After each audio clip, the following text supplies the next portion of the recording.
in college when your family got their first car. And that's how we ended up over there.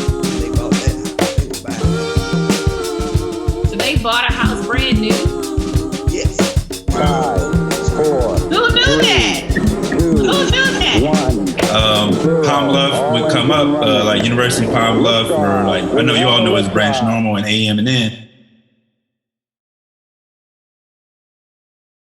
Hello. Welcome to another edition of the Branch Normal Collection. Today we're going to be talking to Henry Duncan. Before we talk to Henry, let's talk about Thomas Green Wiggins, our spotlight for today. Now, let's just go through 12 facts, and I hope you all are sitting down for this one. All right. Thomas, also known as Blind Tom, Thomas Blind Tom Wiggins was an African-American musician and composer. He was born blind, though undiagnosed at the time. It is likely that he was also autistic. All right.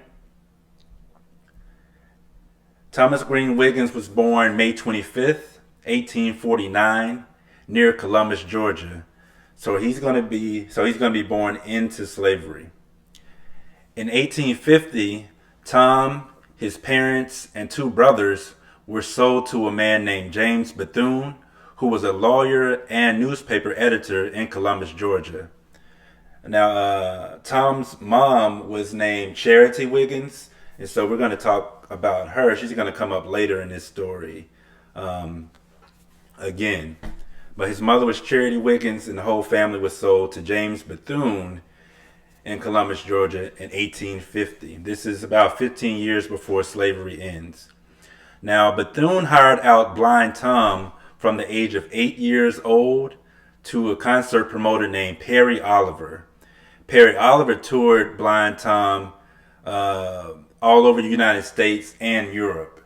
He was hired out for $15,000. So I'll call him Thomas from now on. I don't like the word Tom. I don't like calling any black man Tom, honestly. So I'm going to call him Thomas from here on out. But Thomas was hired out for $15,000 when he was a child, at 8 years old. Okay, that $15,000, keep that in mind. We're going to talk about the money in a little bit. In 1859, at the age of 10, he became the first African-American performer to play at the White House when he gave a concert before President James Buchanan. By 1868, Thomas was averaging $50,000 annually in concert revenue. Now, $50,000 in 1868 would be $800,000 per year in 2021. Almost $1 million. Now, James Bethune's family eventually made a fortune estimated at $750,000 at the hands of Blind Tom. So this family will make over $10 million in today's money off of Thomas's work. Over $10 million in today's money. It was $750,000 then, but $750,000 in late 1800s, is $10 million today. Fact number 8. Four of his compositions were Rainstorm, which he composed when he was 5 years old. Another composition was Oliver Gallup. Another one was Virginia Polka. And a fourth one was The Battle of Manassas. All right. He could play pieces after hearing them one time. He often memorized poems and texts in foreign languages as well. So this is interesting because he was memorizing poems and languages that he himself didn't know. There's also some documentation that shows that he was having trouble communicating at all, just talking, that he often just kind of communicated through grunts and moans and not necessarily words. So do some deeper digging to find out more details about that.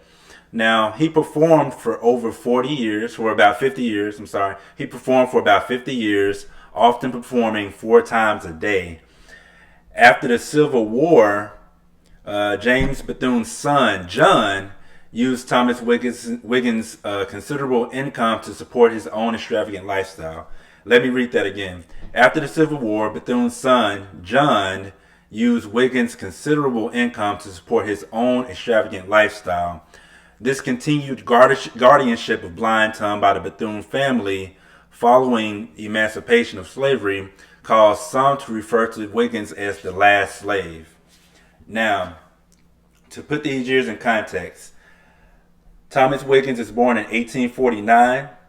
Slavery ends in 1865, but he performs for about 50 years, starting around the age of 8. So he's performing from about 1860 to almost, I want to say 1903, something like that. So maybe a little bit before 1860 he's performing. Let's say if he's 8 years old, somewhere around 1855 to almost 1905 that he's performing. So roughly 50 years that he's performing. And 35 of those years at least are after slavery. So this white family is making money off of Thomas Wiggins well after slavery ends. Okay? He's born a slave, but by the time he's 15 years old, slavery ends. Yet the family is still making money off him, giving him the title of the last slave. All right. In 2002, the Seven Stages Theater in Atlanta produced a play based on Wiggins' life. That play was entitled Hush, Composing Blind Tom Wiggins.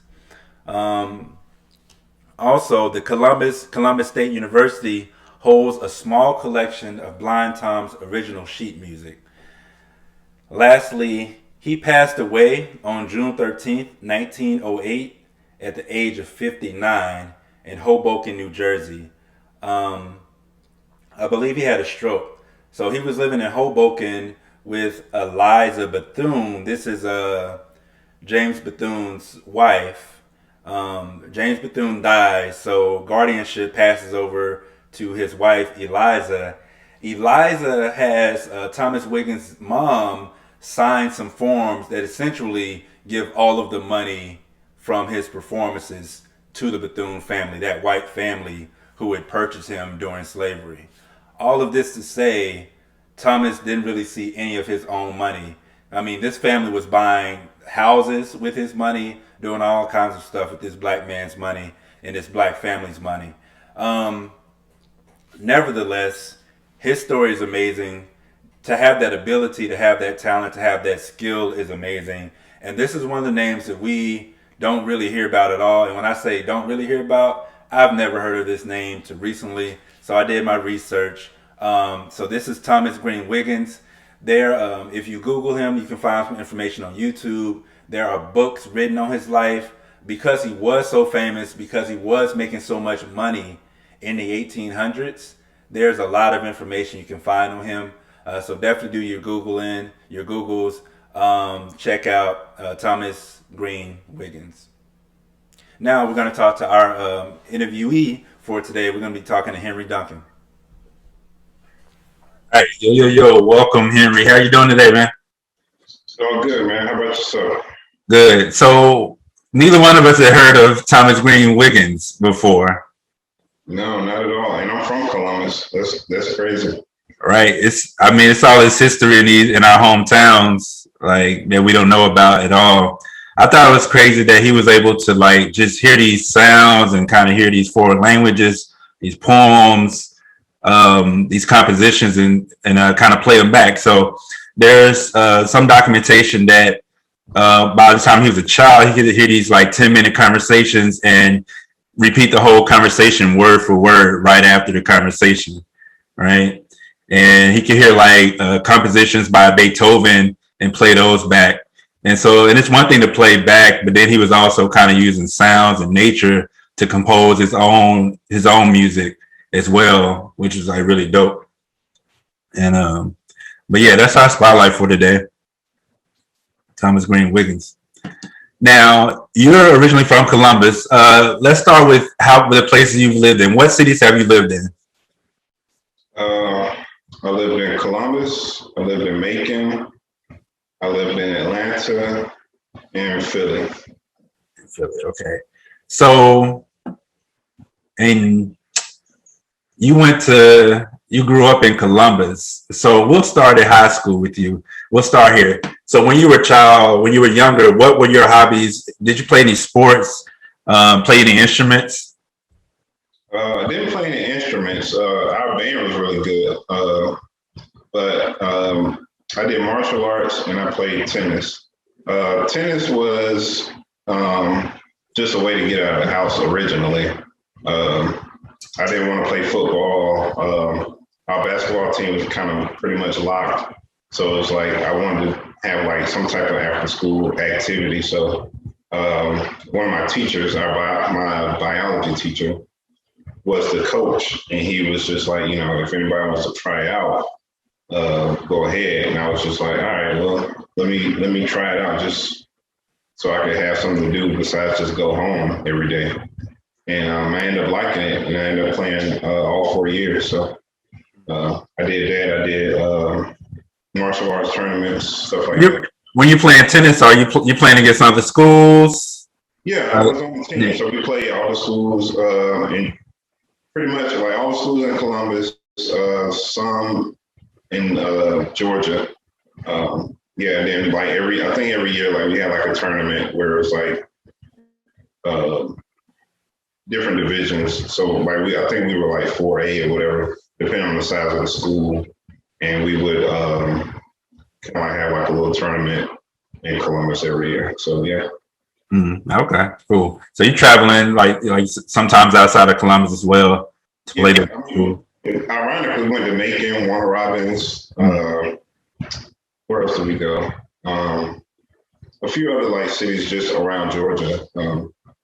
Just traveling to go play tournaments and stuff like that. Okay. And is this like a predominantly Black school you're going to? Yeah, like probably like 98%. Okay. Yeah, like black. Or all right. Yeah, named after George Washington Carver. Oh, okay. Oh, you went to Carver. Yeah. Okay, I went to Carver for elementary school. We had George Washington Carver. I feel like there's one in every city, just about. Should be, right? Makes sense. Now, how long you doing martial arts?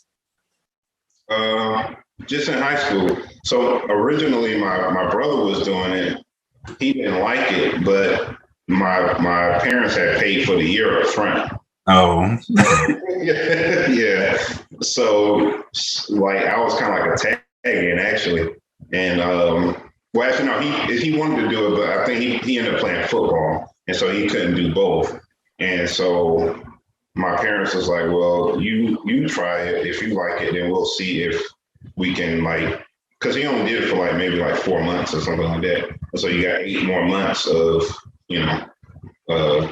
wasted money if nobody does it. So I did it and kind of took a liking to it. And yeah, same thing. Did the same thing like tournaments. Really, that was the first time me like traveling outside the state. Like we did a tournament in Florida, like stuff like that.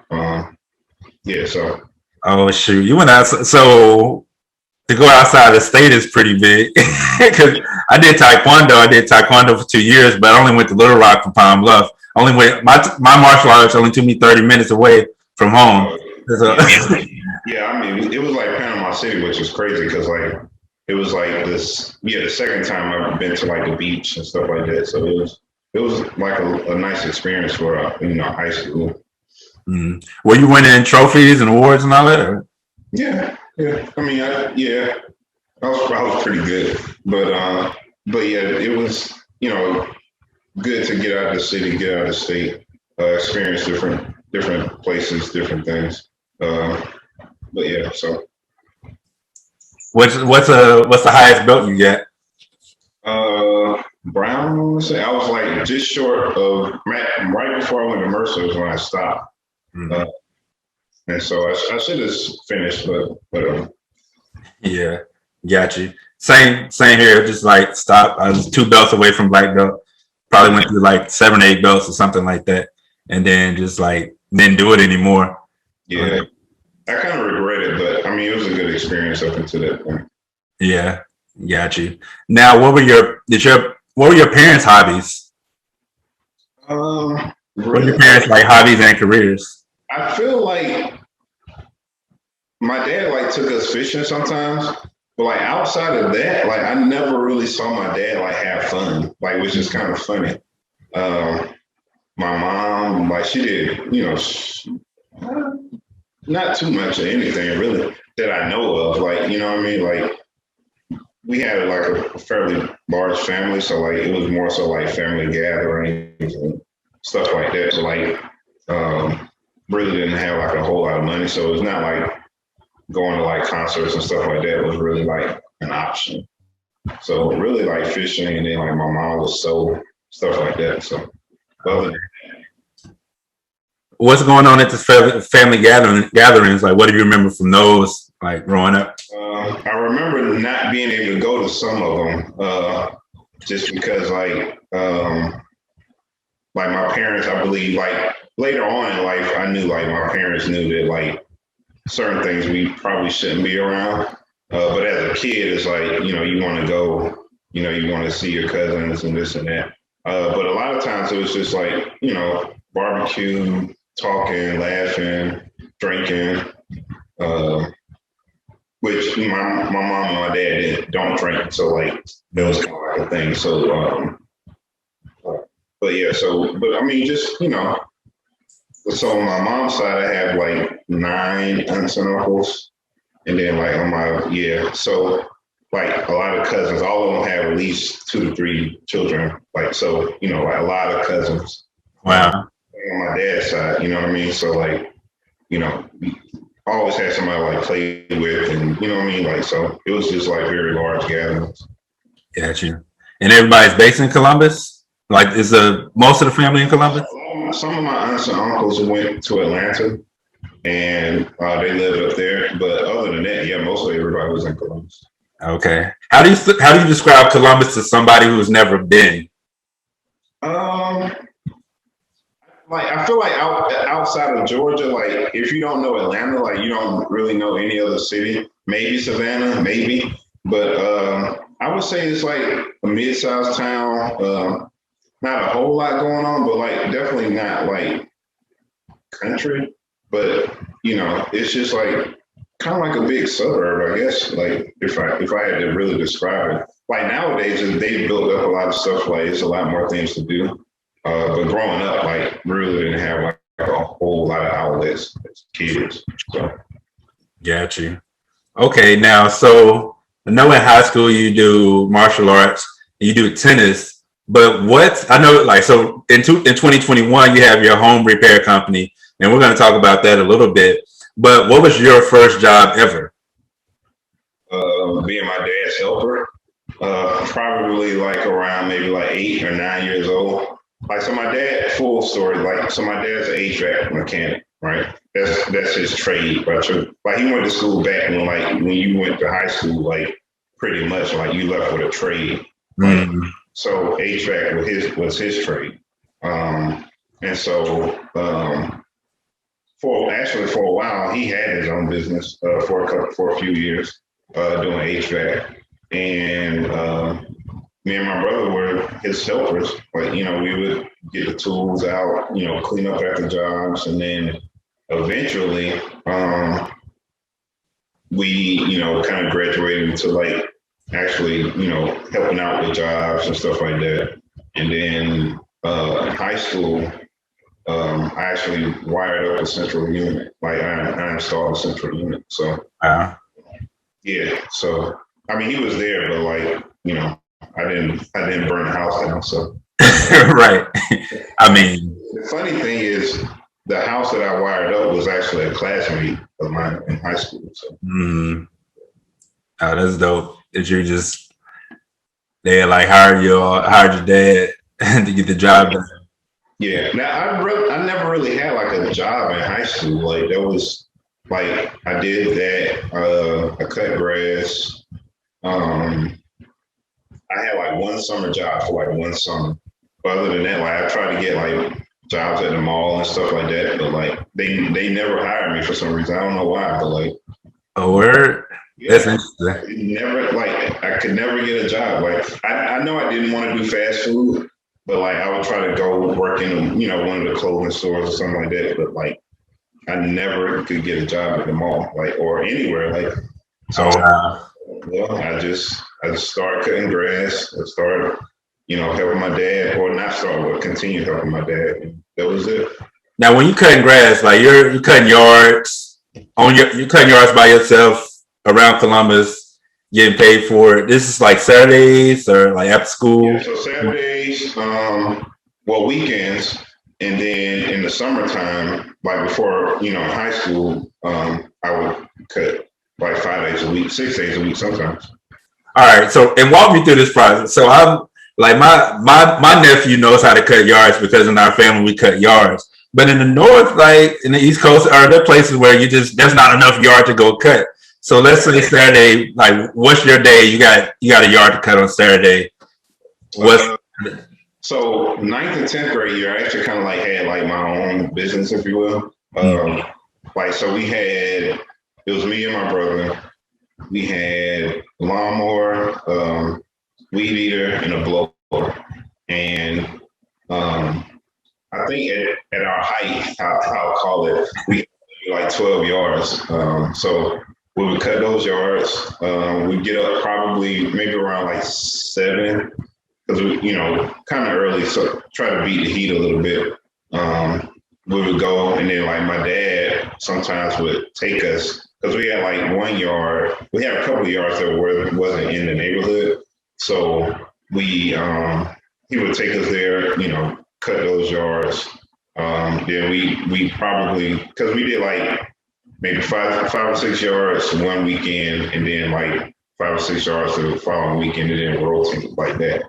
So we probably get done maybe around like 2, like 2 o'clock. Starting at like 9 or 10. Yeah.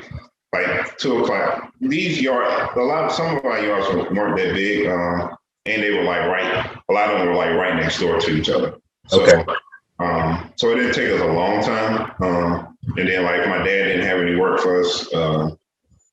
We would kind of count up our money or whatever. And then, my parents would, kind of make us save some, and then the rest of it, we probably spent on, high school, I was buying like my own school clothes and stuff like that. But like other than that, like dumb stuff like candy and ice cream. Right, it's high school. It's no bills, no bills to pay. Exactly. So, yeah. Is it what are you making, like $20 per yard or something? Like, what do you think? Anywhere from 10 to 30, like per yard.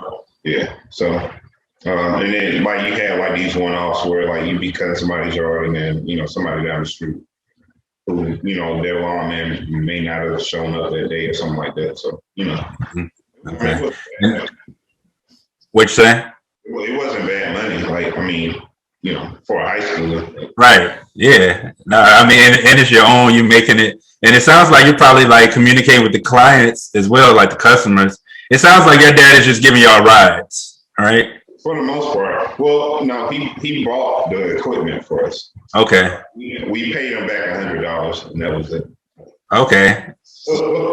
But I mean, for $100, you get, 3 pieces of lawn equipment. Like, you can't beat it. And then he paid for the gas for probably like the first couple of months. So okay. By like our own gas, our own stream, all that. Gave y'all the startup. Yeah. Essentially gave y'all the startup money. Gave y'all the equipment y'all need to get going. Yeah. Oh, that's crazy. That's what's up, man. So, what was you mentioned you had one summer job. What was that? It was working on. So Columbus is right next to Fort Benning, which is the largest, I guess, Army installation, I believe it is. They have a hospital. They had one. I think the one I worked at is closed now. But anyway, I was doing like records keeping in the hospital or whatever, and for me it was fun because like I wasn't working in the heat, like, and then like actually that summer was like when I was like, man, I don't want to have to work in the heat anymore. Like, this was, I mean, like I get to dress up, I don't come home sweaty, you know what I mean? Like, so, Got some AC, like, oh, this is different. Like we're filing records, but like we're teenagers, so like there's somebody else like there like the whole time. So it's like you're not really doing much of anything. It was like one of those programs to like keep kids like out of trouble type situation. So, you know, I just signed up. Again, like I didn't think I was going to get chosen because like I was applying for jobs and never got them. But that was the one job I actually got. So, got you. Yeah. Now that's a good job to get. Sure. Sounds good. All right. So this is high school. What are you listening to? What music are you listening to? Starting off, listening to a lot of old school R&B, right? So like Al Green, Temptations, because that's what my parents are listening to. That's what my aunts are listening to. A lot of what you would call like hole in the wall music, like Johnny Taylor, Marvin Cease, these type artists or whatever. But then like I was kind of late coming to like rap. I would say like because I really didn't start listening really listening to rap ever until like maybe 10th grade. So that's when I fell in love with like Outkast, UGK, like, you know what I mean? Like around this time it's like Luke, like that whole Florida bass movement. What else? Listening to this at the house, or you sneaking away to listen to Uncle Luke? Definitely not. No, there was really no hip hop like not in the house per se. Like we listened to the radio, and back I feel old now, but like this was back when like you could like record the radio on like a cassette. So like when the song came on, you could record and stuff like that. So like we made like tapes. But nah, definitely like my older cousin like had like all this stuff. Like we would listen to it either at his house or like he would play it for us, whatever, like maybe outside the house. But you know, like if you ever had like a big cousin that had like a car, like you feel like even though it's not your car, like you still feel like the man. But like yeah, it's like our car when I get in. Basically, you know. So that's what I was listening to. Like, but Outkast really was like the biggest like influence. 10th grade, I believe, like Pastor Troy came out. This is like the height of like No Limit Days, and so like we were going like crazy in Georgia because like who is this? Basically, I mean, at that point he was like a kid, like you know what I mean, like he was a teenager. Like this and Master P, like when Master P was like in the height of, you know what I'm saying, like the glory days of No Limit, and it was just like I don't know, like he really put it on for Georgia just in general, you know what I mean? So like, right, no more playing GA. Yeah, no more playing GA. Rhonda's one of my favorite songs. Yeah, vice versa. Vice versa. Are we cutting like all these? You know what I'm saying? Phil Mob, another group out of Albany, Georgia.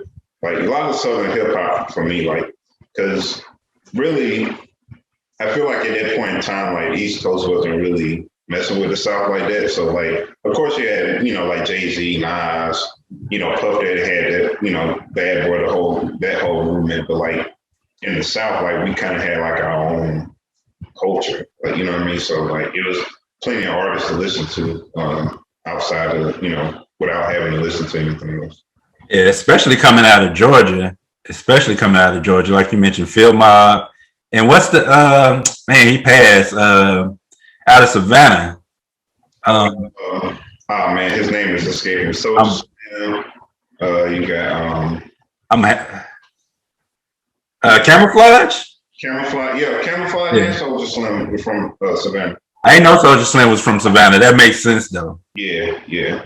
Savannah's another country. Like I love Savannah. Like that's my retirement time, but like I love Savannah. But yeah, it definitely has its own vibe. Like apart from any part of Georgia you're ever gonna visit.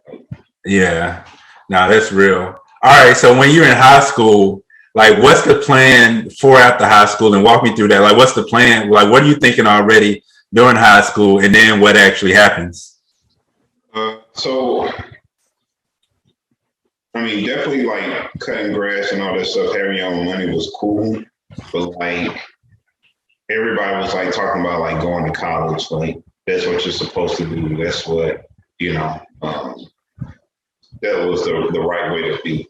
And like I said, like I was kind of, as a teenager, I think like you're thinking, do you want to, grow up, being sweaty every day? Do you want to, do all this stuff? Like, you know what I mean? So And then like I think there's this natural rebellion against being like what your parents are. So like even though I didn't dislike my parents, but it's just like, do I want to be like my dad, like every day coming home like, you know, dirty and you know what I mean? So it was just like and not to cut you off, because no matter what our parents do, it's not cool. Right? Exactly. I hear like celebrities talking about like Dwayne Wade or somebody like that, or LeBron James. I was listening to LeBron James on The Shop. He's like, my kids don't really care that I'm LeBron James and that I'm this superstar and all of that. Like, no matter what your parents do, it's not cool. And so it is what you said, like this rebellion. Like, I'm not gonna do that. Like, they can be a millionaire, famous. Like, no, I'm not gonna do that. Exactly. And like looking back at it, it's like I'm really the only person like that I know of, like in school, that's like kind of like making their own money. I'm sure there are other people, but like, you know, everybody else, like, you know, either their parents or, you know, or means or whatever, they could give them money, or like I said, they were able to get like some people maybe had like jobs and stuff like that. But as far as like making your own money, like, you know, it wasn't a lot of people, you know, kids, teenagers doing that.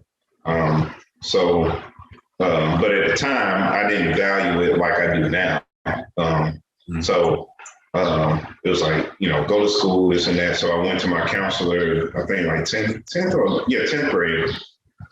And I was like, well, what do I need to do to like go to college or whatever? And she looked everything up. So at Carver, you had what they call like vocational track, and then they had like college track. I was on vocational. I didn't know this, like, I didn't know anything about this. I just was taking classes that I thought needed to be taken or whatever. So she was like, well, you have to basically like catch up. So I had to take, they actually had to like do like some special like permission thing where I could take like Algebra 2 and Algebra 3 in the same semester, basically. So I had to like catch up on math, I had to catch up on science, and not take as many vocational classes, because I was taking like what they call electromechanics, which is HVAC. I was taking drafting, which is like the precursor to like architecture drawings and stuff like that. So I had to stop taking as many of those classes and take more college prep, I guess, say classes or whatever. And so my parents really didn't know anything about that. Like I didn't take the SAT until like maybe like I took the SAT in the 12th grade. I didn't, you know, I only took it once. Had to sign up pretty much for myself. I paid for it myself because me and a friend of mine at the time, like we just signed up together because it was like nobody else was around, like, you know. Yeah, doesn't sound like much assistance going on. Yeah. Nah, not at all. Like my parents, neither one of them went to college, so they, you know, they didn't know a whole lot about, you know, college and stuff like that. So, you know, we just kind of figured it out on our own. Like, you know, either went to the counselor or, you know, just by dumb luck, basically. Right. So what school did you? How many schools did you end up applying to? If you remember.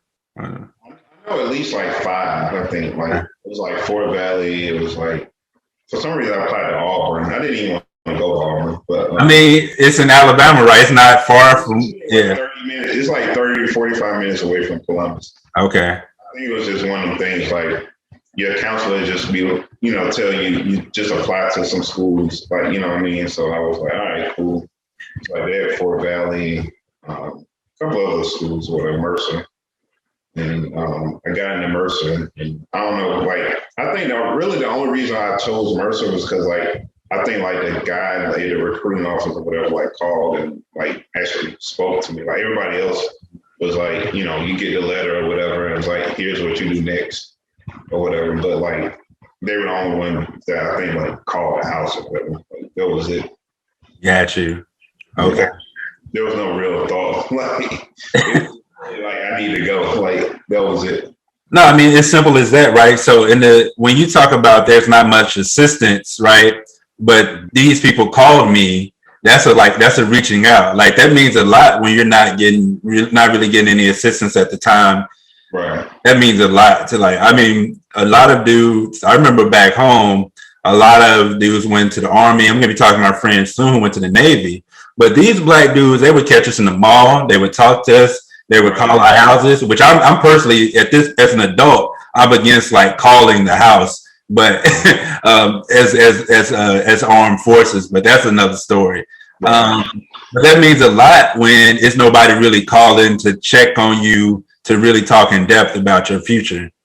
Yeah, and so like that was kind of like what kind of sold me or whatever. And so like after that, like it was basically like I filled out all the stuff, and then I told my parents like, "Hey, I'm going to Mercer." Like that was it. And then like what was like a couple months later, like my dad was like dropping me off. Like that was it.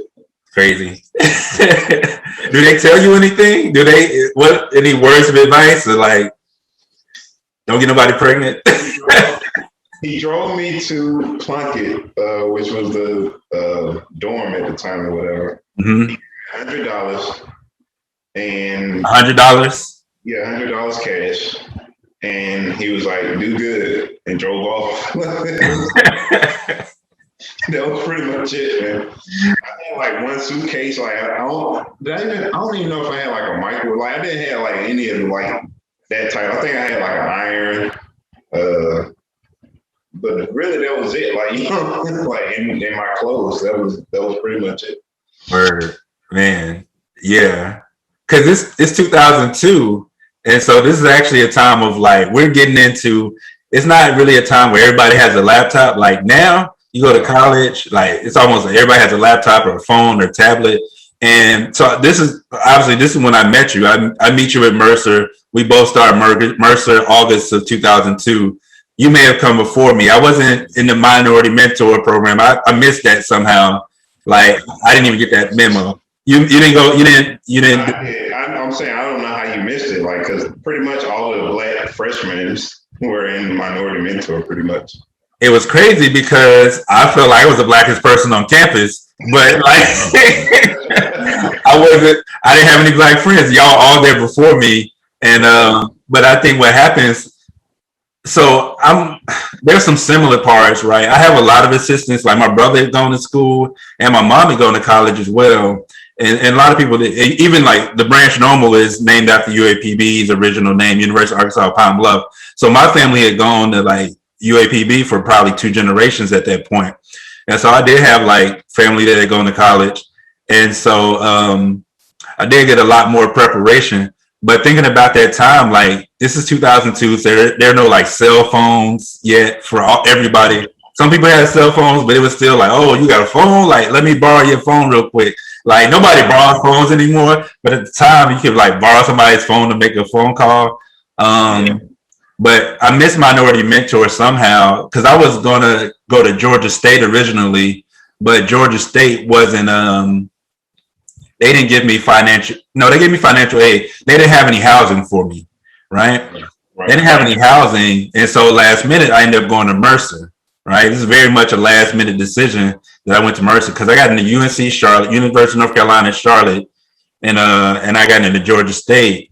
But Georgia State didn't give me any housing. And it's crazy because Georgia State, and I know we're going to like keep talking about this. So Georgia State ends up being a problem for me my first 2 years at Mercer. Like Georgia State I didn't know to drop my classes, right? The thing I didn't know was that, if you're not going to go to the school, you have to drop your classes officially, right? And I didn't know that. And so somehow I was registered at Georgia State and Mercer University at the same time. Oh, wow. And yeah, and so I guess whatever happened with financial aid, I guess there was something happened with financial aid where Mercer was alerted to it. And so it looked like I was in school in 2 places. So I'm getting like double financial aid somehow. And it took like 2 years to clear all of that up. And I'm in classes at the same time. I got kicked out of Mercer, right? I don't know, you know that. I got kicked out of Mercer technically, right? But I just wouldn't leave the dorm because I'm like, I'm not going back to Arkansas, right? home was 12 hours away from me. And so I got kicked out of Mercer. Ended up getting kicked out like 3 times because of like financial aid and stuff. And it was a situation of like, it's a business, right? That nobody's really walking you through.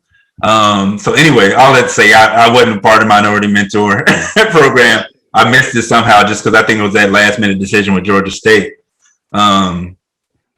But so you get to Minority Mentor, and that's like you're coming to school a couple weeks in advance because this is a predominantly white school we go to, right?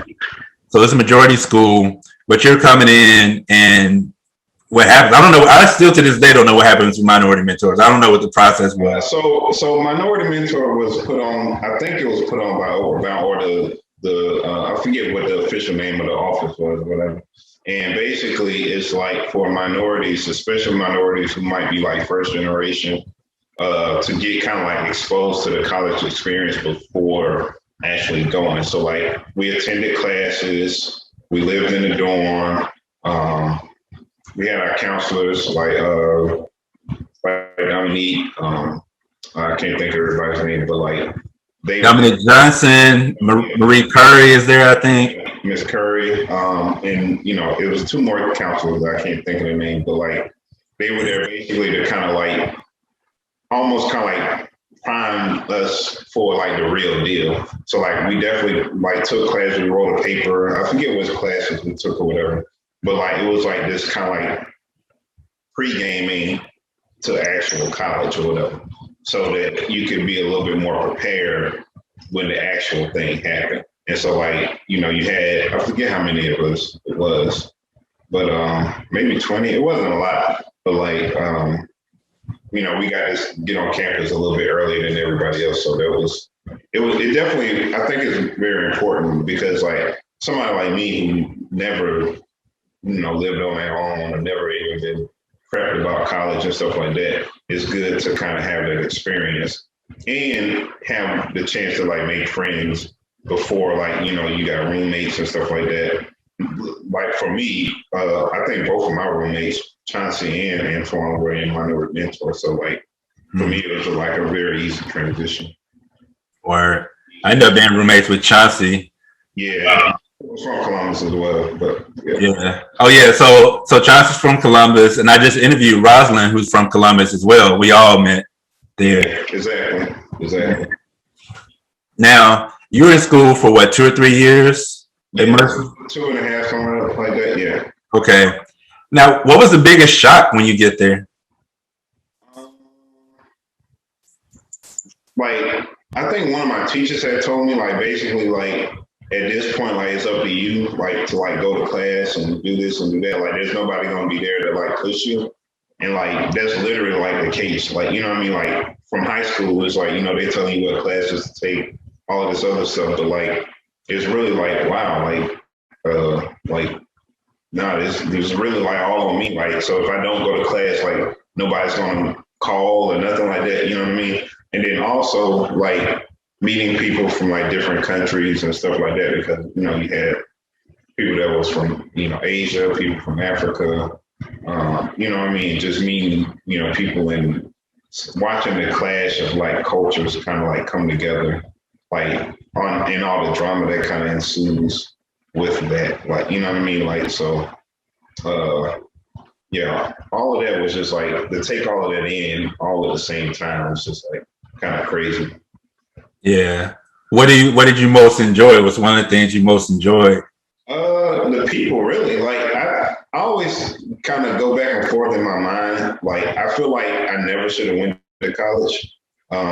But on the flip side, it's like I met like amazing people. Like, you know what I mean? Like if I could meet these people like outside of Mercer, like Mercer doesn't need to exist in my mind. You know what I mean? Like, cause I don't think I should have went to college at all. One, like it was the wrong reasons that I went to college. And then 2, like I feel like I'm supposed to be doing what I'm doing today. But, you say wrong reasons, what do you mean? Say it again. When you say wrong reasons, what do you mean? Like literally, I just wanted to leave the house. Like, I got you. I didn't want to like further my education, and like it was just like, okay, I'll go, goof off for 4 years. Maybe I'll get a degree, whatever. So. Yeah, it was definitely the wrong reason to go to college. I go back and forth about this as well sometimes. So let's say you have an 18-year-old in 2021, right? What are your options to them? As a parent, what options would you give? I would, well, hopefully by the time they're in time to go to, if say it's like 17, 18, I would hope that like their path is already kind of laid out for them. But like I would say college it definitely is an option, right? But I would say trades as an option. Definitely trades, but I'm biased towards that. And even the military. I mean, I know like the military has its problems, but like I think a lot of Black people, especially within the last 20 years, that's kind of like been a path to like definitely a different like lifestyle like afterwards, like being able to retire. You get different perks as far as like buying a house, stuff like that. And then the biggest thing is like coming out now, you can be a contractor for the Army or the armed forces or whatever, and that's when a lot of people make a lot more money like after they retire. So those would definitely be my options, but I would say go with the path that makes you not makes you happy in the sense of like the emotion happy, but like where you feel most alive, like what I mean, like in the space that I'm in now, like being a handyman, like on a handyman business. This is where I feel like most of my element, so. All right, I'm gonna come back to school in a little bit, or come back to those like years after too. But being a handyman now, how long have you had this company? So your company now, you have is Hank Repairs. Hammerin Hank Home Repair, yeah. Mm-hmm. So officially about a year and 4 months, but I started it maybe about 2 years ago, 2.5 years ago. I actually had like a partner that we were partnering with, but that didn't work out. And then I went on my own. And then so it kind of started off as like a side hustle type situation. And then grew into a business, which kind of was my plan. So, I started off working full time. But yeah, that's what I was about to ask. You were working full time during the day, and so I guess we can talk about that later. But like when I moved to Philly, definitely didn't have a job. But I eventually got a job at a community center and worked my way up to supervisor there. I was supervisor there. I worked there for like 9 years. And then I was a supervisor at another place, maintenance supervisor. And during that time is when I kind of started doing like side jobs and stuff like that. And it just kind of kept growing, like, what I mean? And one through like word of mouth initially. And then like once I actually started it, like, started marketing and because there's a shortage of technicians in just about all the trades, business kind of started like blowing up before I thought it would. Yeah. Now, when you say trades, what are you talking about? Because I'm not sure if I'm 18 if I would know what that even meant. So trades is technically is anything you can do with your hands. So when I say trades, I'm more so talking about plumbers, electricians, carpenters, those type of tradesmen, painters. But that also goes to like hairstylists, massage therapists, I think even kind of like going into IT is kind of like considered a trade as well. But when I'm referring to trades, I'm more so talking about anything related to building something. Got it. Okay. Got you. So you say you're supervisor for 9 years?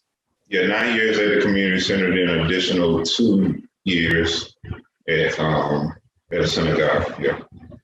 And so, like, I know part of what happens is that you're able to get some clients just from the type of work that you're doing. So when we talk about clients, how do you go about just maintaining a client? Like, what type of service are you receiving? And are these things that, like, I mean, I know you were cutting yards, so yeah, what are you thinking about when you're thinking about, I want to keep a client around, I want to gain a new client? A lot of it came from, well, it's kind of like half and half. Like part of it came from my dad, like watching him handle clients and stuff like that. Because so my dad was like, even though he was an HVAC mechanic, like he was the guy in the neighborhood that everybody called for. If things kind of, if something broke, then you would call my dad. That type, he was kind of like the neighborhood handyman. So dealing with clients and dealing with customers, watching him. But then also, like when I decided to start a company, even before then, I was very intentional about like kind of learning. So I started reading a couple of books. The biggest book as far as like clients wise is Never Lose a Customer Again. I forgot the guy's name who wrote it, but like if you ever start a business, any type of business, or you deal with any type of people on a regular basis, I would say read that book. But then What's the book title again? Never Lose a Customer Again. Okay. Yeah. And he just outlines like a lot of successful businesses and how they keep their clients. And I think really the biggest thing, which is something I still struggle with now, is just like communication and consistency, right? Like those are the two biggest things. Like if you're going to be late, call, which is the big thing in trades. Like, sometimes people don't call if they're going to be late, or sometimes not even show up. Yeah, I've been waiting on this plumber for this long. The guy supposed to cut my yard never came. Like, yeah. And so, and the part of that is because a lot of us, we try to do it ourselves as opposed to trying to like have a team. Because if you're going to be successful one way or the other, you need to have a team. You're not going to be able to do it all by yourself. Like most guys, they'll tell you like they ever own the business, especially like contracting. Like, they try to be the salesman, they try to be the estimator, they try to be the marketer, they try to be the tradesman, and you can't do all of that and still try to do the work. Like that's not going to happen. Like if you're building a deck all day, like you're not really going to be thinking about marketing. One, because it's a hard job, and two, like there's a certain amount of danger that goes. You need to be focused, like you know what I mean, so you don't hurt yourself or hurt somebody else.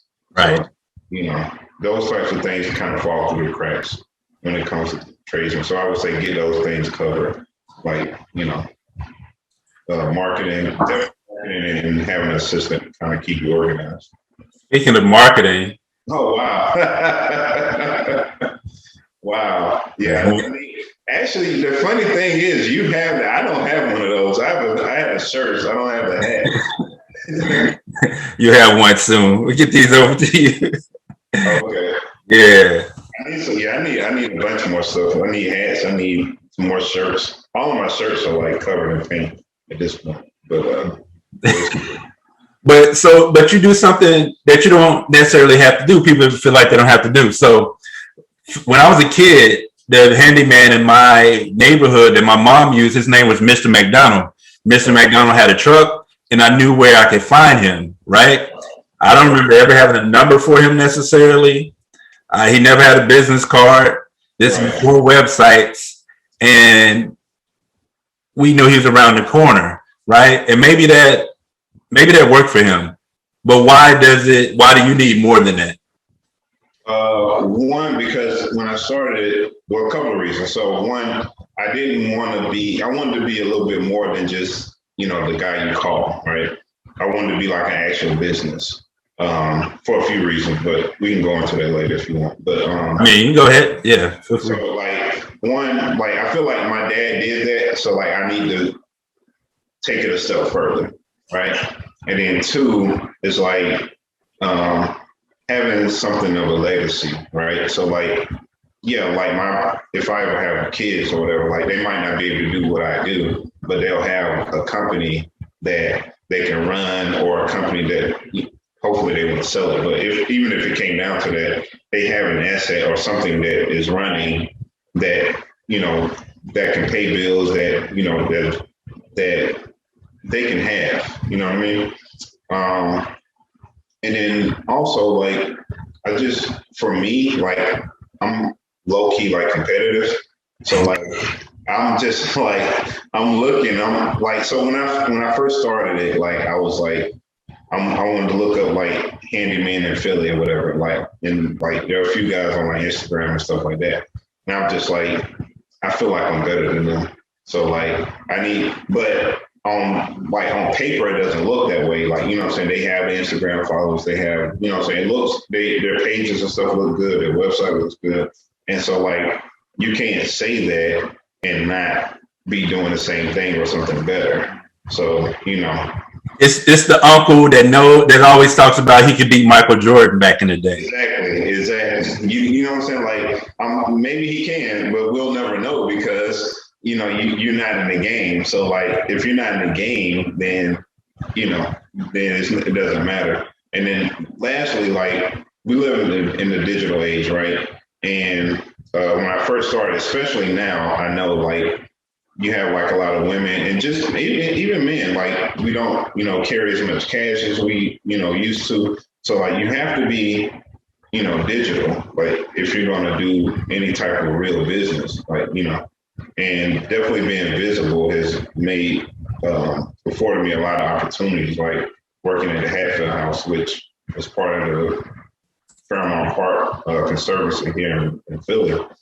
And, all those type of opportunities come from being visible and knowing that like you have to be visible online, like not just, a lot of people can know your name, but like if they don't know you, they can't see you, they can't vouch for you, it doesn't really matter.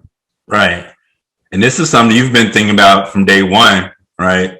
As far as the business goes. So, and just to mention it, so the website is Hammerin Hank Home Repair. The actual web address is hankrepairs.com. So it's easy to find. hankrepairs.com is the website. Hank Repairs is the Instagram handle as well. The company is Hammerin Hank Home Repair. And so you're on Yelp, right? It's so important for people to just be able to find you. Back in the day, like, so think about it, early 2000s, if you were, if somebody's trying to find you online, you go like, oh, my website is www.hankrepairs.com. Right. www what? Like, and then you got to repeat it again. So having a website is dope. Like, definitely it's still necessary. And so you have the website, you have the Instagram, you have the Facebook page, you have the Yelp as well, which makes it easy for people to find you. Exactly. But also the idea of, I'll let you answer this. How does somebody know that you're trustworthy? So in today's time, that's how people really view you. So like outside of like all of those things, now you have all of these neighborhood apps, next door apps, which are like these, like a neighborhood can come together and say, hey, and kind of slice off their part of the neighborhood and say, hey, within this neighborhood, this is who we use for this is who we use for that. Even down to like dog walkers and babysitters, right?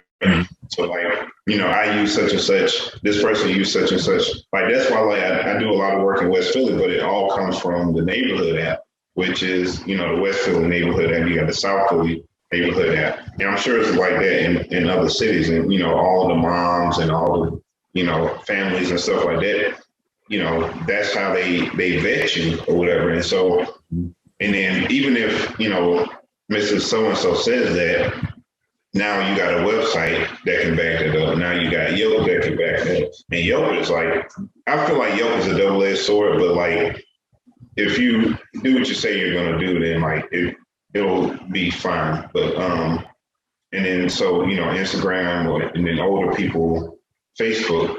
So wherever you go, if you see that person is visible, then and they have like comments and stuff like that, then it's easier to trust people. I mean, I've had people, especially like landlords and stuff like that. I go into people's houses all the time, that I never met, or there's a lockbox with the keys, and I've done work, and that type of stuff. And then honestly, just not taking that for granted, like what I mean, like just making sure, and not that like you're gonna take anything, but like something simple is like cleaning up after yourself, so that like when the person comes home, they don't see like a mess. All they see is that you fix whatever their problem was, and that's it. That's something that like can't necessarily be taught in school. That extra taking pride in your work, and it's not the like, oh, you gotta be proud of, like you gotta go like it's more so like, no, like when somebody talks about what you're doing, like make sure it's something positive, make sure like people have a good feeling. So for me, when we were cutting yards as a kid, my grandfather always said, when you're done, the yard can look nice, right? The grass is cut, right? Sweep the sidewalk. Sweep the sidewalk. Exactly. Make sure there's no grass in the streets by the house. Finish the job, make it look neat. It's like, when you go to the store, if I go to Chipotle, I want my food in a bag. The food is good without the bag, right? You know what I'm saying? It may not spill anything without the bag, but the bag is just that extra, you know what I mean? Like customer service, I feel like it's kind of becoming a lost art. Like, and that's what I mean by like, it's like an actual art. Like you have to be very intentional. Like my goal, like when I go into somebody's house, I need the parents to like me, I need the kids to like me, and I need the dog to like me. Like everybody needs to like me before I leave. Like, and it's very intentional. Like, so that when you like, it might be a small thing that I did for you or whatever, but you'll never forget. Like that I asked you how your morning was going, or that I gave you a coffee mug, whatever it is. Like something that you can always remember. Like, you know what I mean? So I just try to be intentional about those things, and understanding that was the other thing I want to say. Understanding that, like, I know I'm not good at like certain things, so like I try to get it covered. That's why I have you do like all the marketing stuff, because like way more about like how social media works than I do. Like, you know what I mean? Like I know it in theory, but like even the stuff you was talking about, like breaking down like the demographics and stuff like that, like I don't know anything about that. Like so, but I know that in this world, like that's how people operate. So I need to have that as a part of the company. Even thinking about that, a lot of people like to do a lot of DIY projects now. Yeah. And like, how often are you going in and fixing things that were like start off as DIY projects? I've done a few of those, and it's usually not as bad as people think it is, but I think sometimes people don't understand like the gravity of what can go wrong. So like it's all cool. Like you can look at something on YouTube and you'll be fine up until you encounter a problem that's not on the video. Right. So that's when it becomes a problem, because like knowing how to do something means like knowing how to adapt to whatever situation it is. It's not just doing the work. Like most of like 80% of what I do is prep. Like, you know what I mean? Like the stuff that you're not gonna see. Like if I hang drywall, you just want to see that there are no seams and that it was painted.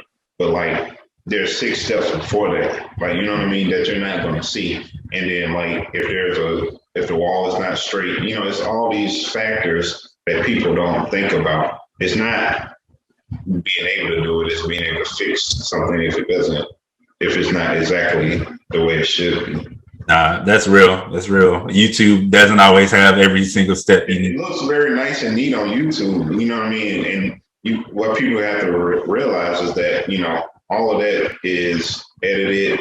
And I'm not to say that they're doing anything bad or anything, but like, if their house might be perfectly square. Well, what if your house is not? What if your house is leaning?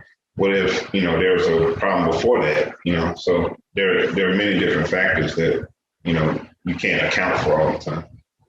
All right. So doing home repair and being a handyman, you're not just doing home repair. You're not just a handyman. You're also a business owner. So what has been like one of the biggest struggles for you as a business owner?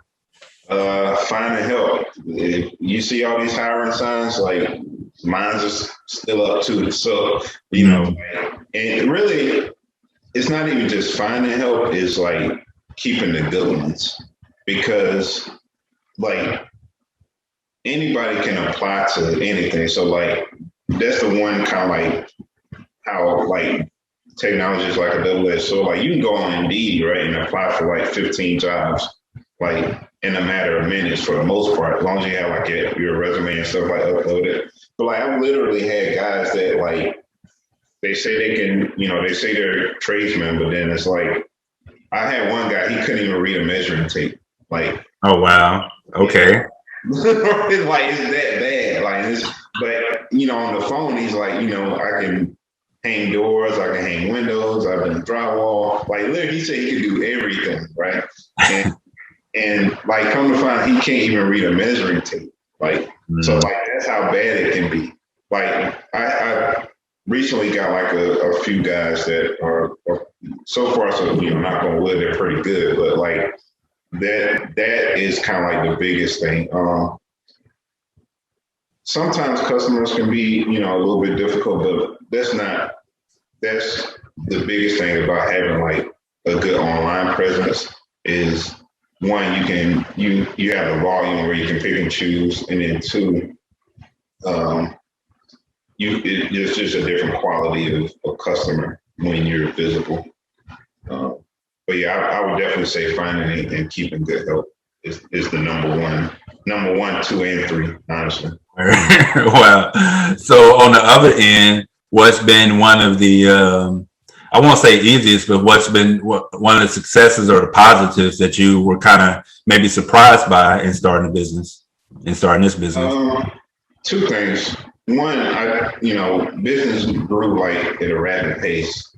I didn't think it would blow up so big. Like in June was booked in May, right? Mm-hmm. For me, like that's like a huge blessing, right? And then the other thing is like just reclaiming your own time, man. Like there's nothing like being able to set your own schedule and say, I'm working this week, or you know what, like I'm taking a week off to go fishing. Like, you know what I mean? Like, if you do the work, but before then, when I was running the business for a year and a half and still having a full-time job, like, I was working, 7 days a week, but this is like the other side of it. And so like, I just love having my time. Like that's the biggest thing for me. Wow. You mentioned the transition. So how did you prepare to like go from working full time for somebody else to like work full time in the business to like the business is it and I don't have to work for anybody anymore? So I really, in the beginning, I didn't have a plan. It was just like, whoever calling me, I'm gonna figure it out. Right? It's like, and then like, that was cool up until like I did a house in what was that? The house in Montgomeryville. Like that almost killed me. Like because it's like you getting off of work like 3 o'clock, you're driving like 45 minutes to like we had to paint the entire house, had to do the kitchen floor and do some other repairs, which is fine if that's all you're doing for the day, but not when you doing like a full-time job and trying to do that. And it was just like, that was a little bit like too much. And so that's when I was like, all right, you got to kind of figure out like how you want to do this. Because like I said, like I was working 7 days a week, minimum 12 hours a day.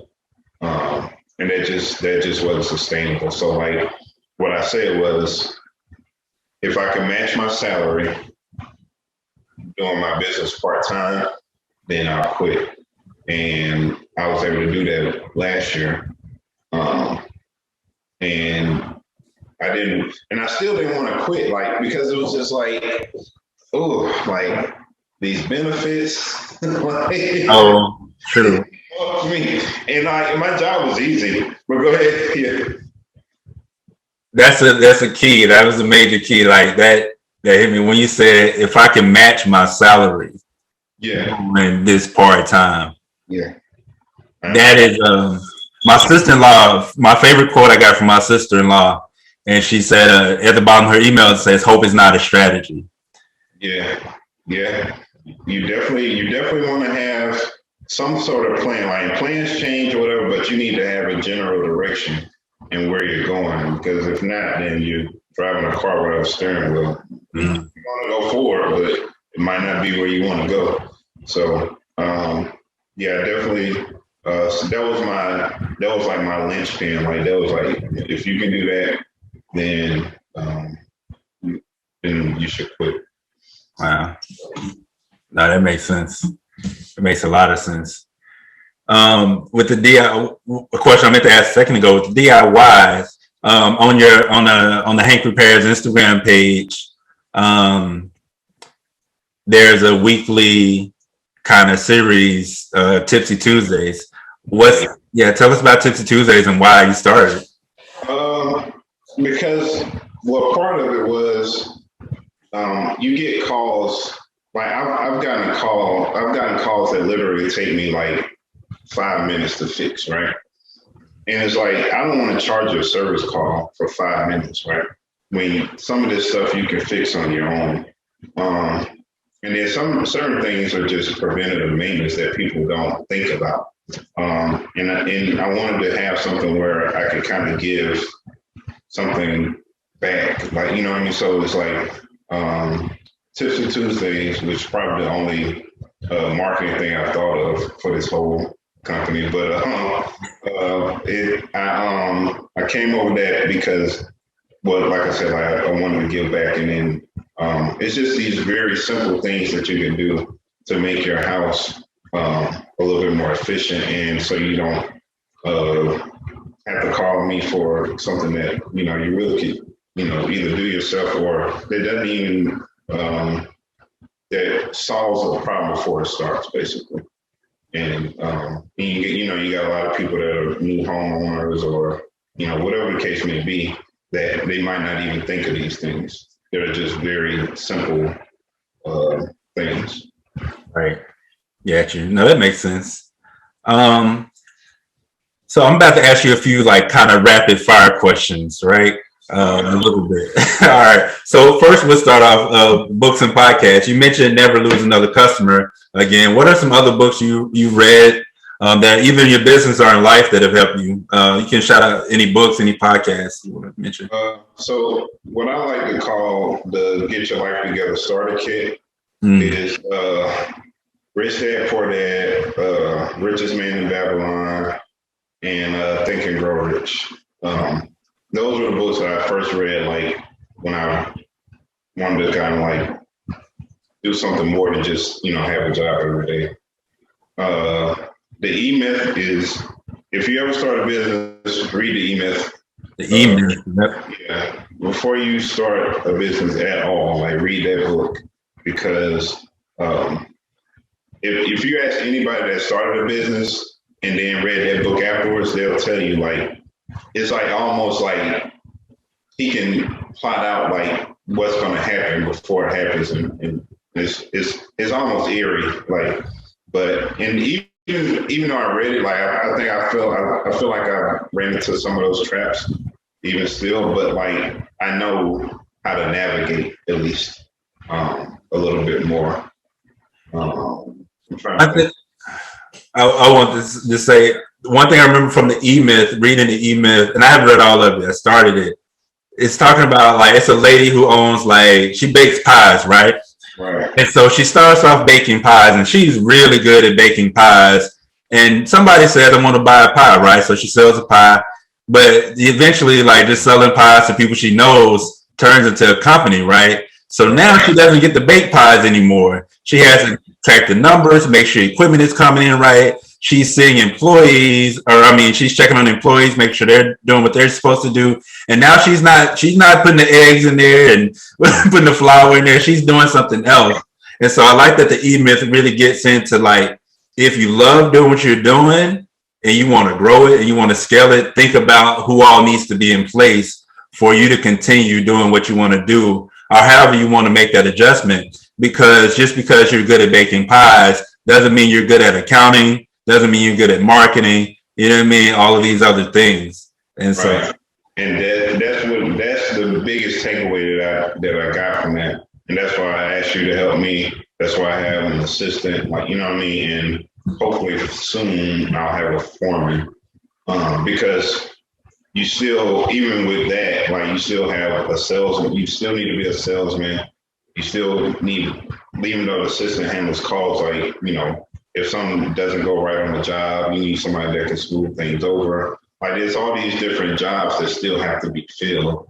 Estimator, like, who's going to do the quotes, who's going to do the estimates, who's going to make sure that people get paid, who's going to make sure that the books, you know, that you're budgeting correctly. Like, there's all this stuff that goes into it that you still need to account for outside of doing the work. got you. All right, who's been one of the most meaningful people in your life? This can be just anyone, somebody on your path who's helped kind of change that path, or kind of shift that path in whatever way you feel like you've gone in. This could be a family, friend, teacher, stranger, etc. Like, be anybody. That's kind of hard to answer. I guess really now it would probably be my father, because like, he's really taught me mostly everything that I know. I would say about 90% at this point. Like, as far as like being in the trades, I've had some type of exposure from, you know, being with him or whatever, and growing up and, you know, doing different jobs and just even being there when I couldn't even do anything really to help outside of hold the tools and hold the light so you could see.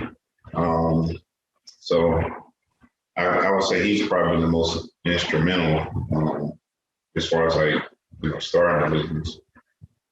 Gotcha. Okay. Now, we talked about music a little bit earlier, but if you could throw a music festival, you could put on a music festival, these artists can be any genre, dead or alive.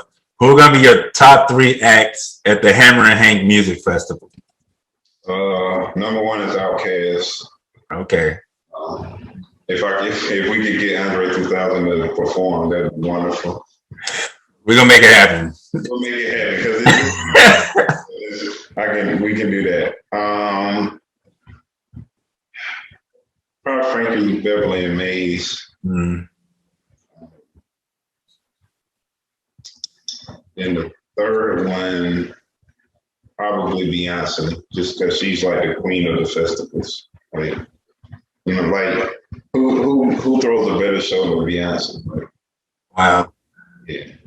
I normally ask who would go first and who would go last, but I'm not trying to make any viewers mad, right? Because we're in Philly, right? And so I didn't know Frankie Beverly and Maze was from Philadelphia till. Oh wow, I didn't know that either. Yeah, a couple years ago. So I mean, I'm from Arkansas, you're from Georgia, and you kind of grow up listening to Frankie Beverly and Maze, right? Or Maze featuring Frankie Beverly, depends on who you're talking to, right? So you kind of grow up with this group, and but then Beyonce came out with her version of "Before I Let You Go." That's when I found out they were from Philly, and so I ain't trying to start no fights around here. And like, Beehive, man. Outkast is on the wall, so like, yeah, Beehive ain't trying to mess with nobody at all. So we'll just let that be. That's a dope concert though. That's a dope festival. All right. Now, how do you balance your work life, right, with family and relationships? I really don't. So up until recently, I really like having this business as free, like kind of freed me to be able to do that. Like I've been to Georgia twice this year, where usually I only go like maybe once or twice in a full year. And so I've, been able to visit, family and stuff like that. I I have to be honest, I'm not really good with keeping up with my friends at all. So this has been pretty much the answer for everybody I've interviewed so far. really, okay, I don't feel so bad. I don't feel bad. Yeah, it's bad, and I really, and the thing is, like, I'm always thinking about it, but like it's like, oh man, I should have called this person then. Like, and I personally tend to overthink things, so it's like, I'll be like, oh, that person is like too busy, or I don't like, even some people, I'm like, I don't even think they probably remember me. This, like, you know what I mean? So it's just like, all right, let me not, bother this person for the most part. Be surprised. Like, I'll say too, what I've been working on is like, all right, I know I'm not good at contacting people, right? So I'm the out of the blue friend. I will still text you. We might not have talked in a year, and I'm like, oh, you need to see this article. I'll send it to you without even a hello or anything. Like, I like the idea of being random. My thing is like, this is my thing. You know this about me. If we were friends, the last time I talked to you, we're still friends, right? Whatever emotions we had, like whatever the relationship was then, it's still now. Like nothing has really changed about it. I don't care what you said on Facebook. I don't care what you said on Instagram, in the debate about whatever. I don't care how you feel about R. Kelly. I'm still your friend. Like, I probably disagree, or probably agree. Depends. Yeah, well, I don't bang with R. Kelly. Just to be clear. But I have some family members that do, and I'm just like, right. And so my thing is like in this culture of like in this cancel culture and this culture where like relationships can be really fickle, and I don't even think it's relationships or friendships, but where we like cancel people that we don't know. I do also think about like, oh, did you see something on my timeline that you didn't like? I don't even think about it, right? If you don't like me, you really have to tell me. So otherwise, we're friends, right? And that's how that's kind of see it. I say I like to say like, I think I've abandoned the idea that I would ever communicate the way I communicate with people in my 20s. And before that, like being 36, it's just like, man, like I'm the only, it's about a list of about 5 people that's going to get like a 2 or 3 hour conversation the way they would have like 10 years ago. You know what I mean? And so it's more like these days, it's like, man, if I text you, yeah, I care about you. If I might just tag you on a Facebook post, like that's me interacting as well. It's almost like in the age of the internet, we get to somewhat shift like what we call interaction, but also, yeah, take those times out. I guess at the end of the day, letting people know how you feel, right? If you just say what you feel about a person, they never have to second guess it.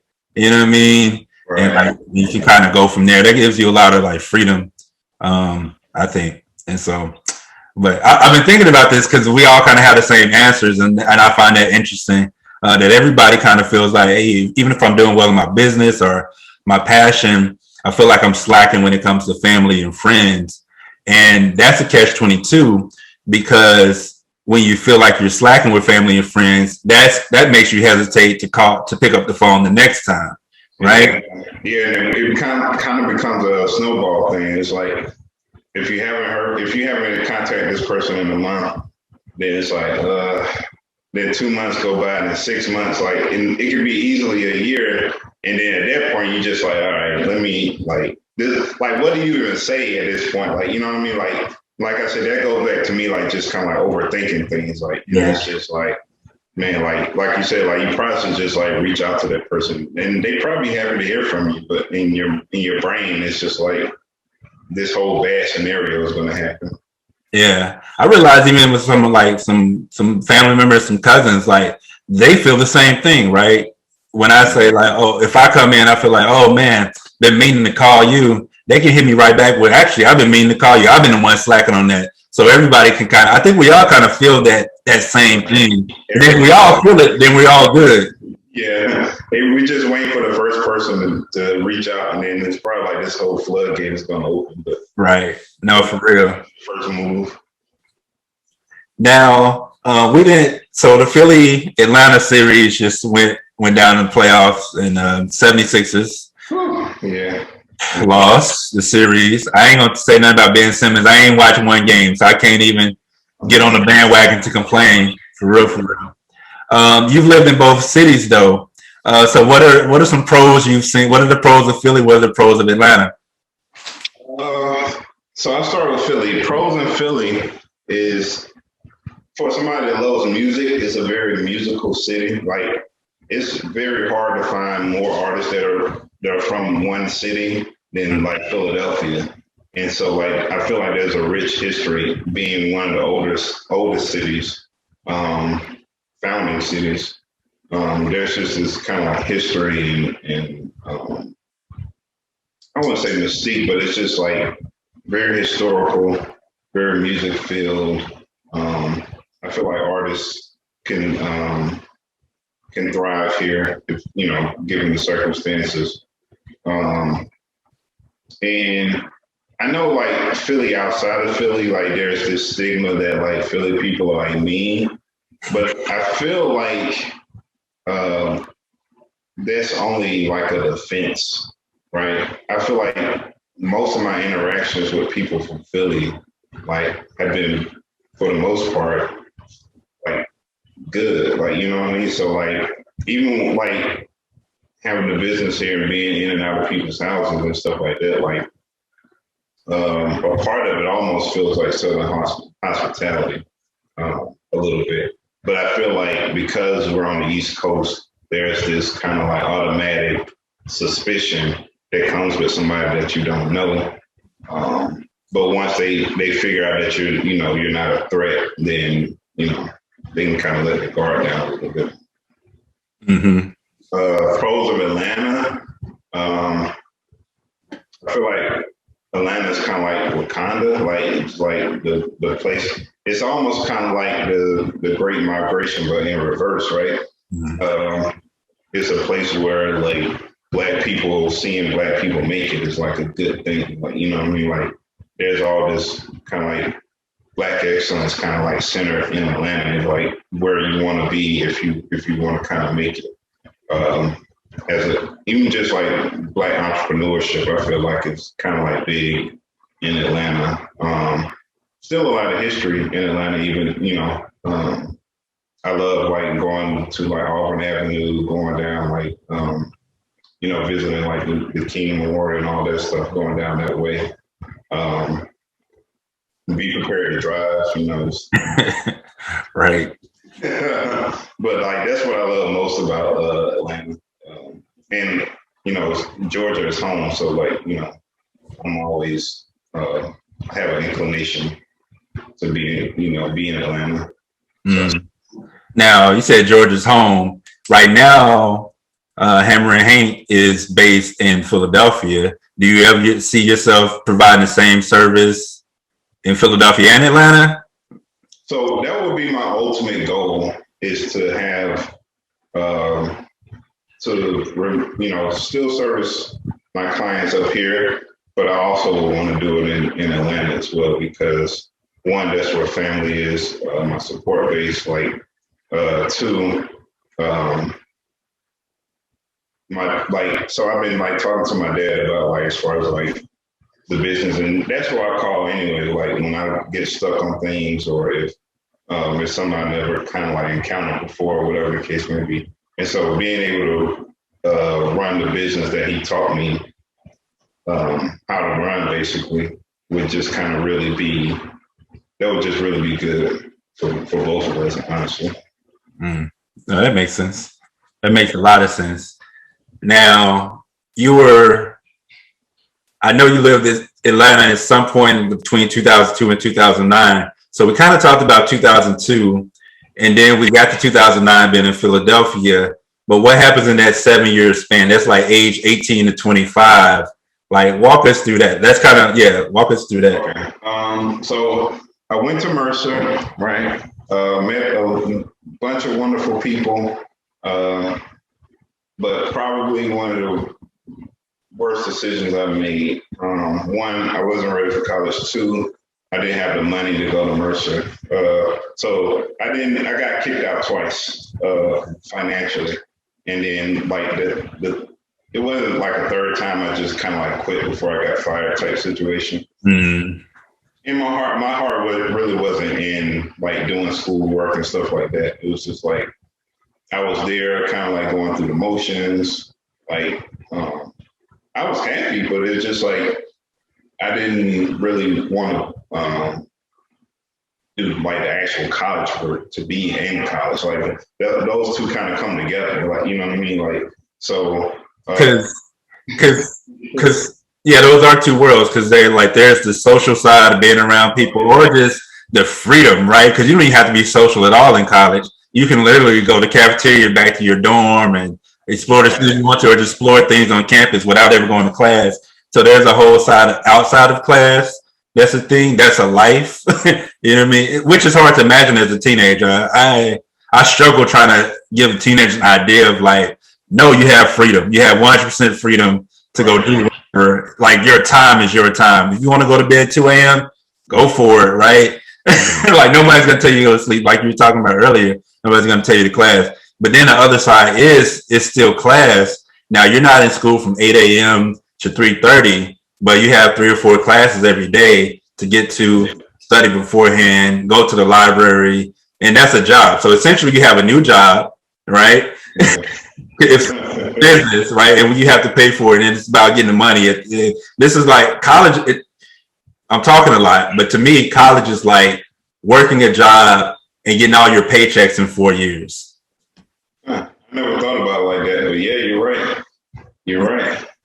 And so I, ended up leaving college, went back home for a while, just doing, little jobs here and there.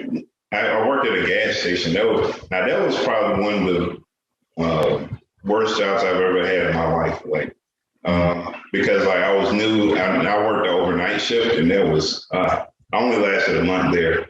Let me go back a little bit. What does it feel like? Because I asked, we've sort of talked about this before, but I asked this because one thing we also talked about is that like I don't know if this is true. This may be true of all communities, but I know in the Black community, if you like went away from school, it's a couple things that happen, right? One is if you go away from school, sometimes when you come back home, you can like feel almost abandoned, right? Almost like, oh, you think you're better than us type thing. And when that happens, it puts more pressure on staying in school and finishing school.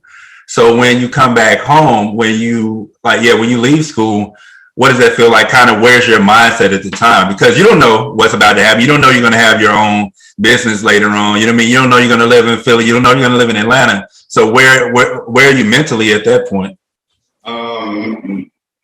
Mentally, like I was kind of, I guess, yeah, I'd probably say depressed because it's like, one is failure, right?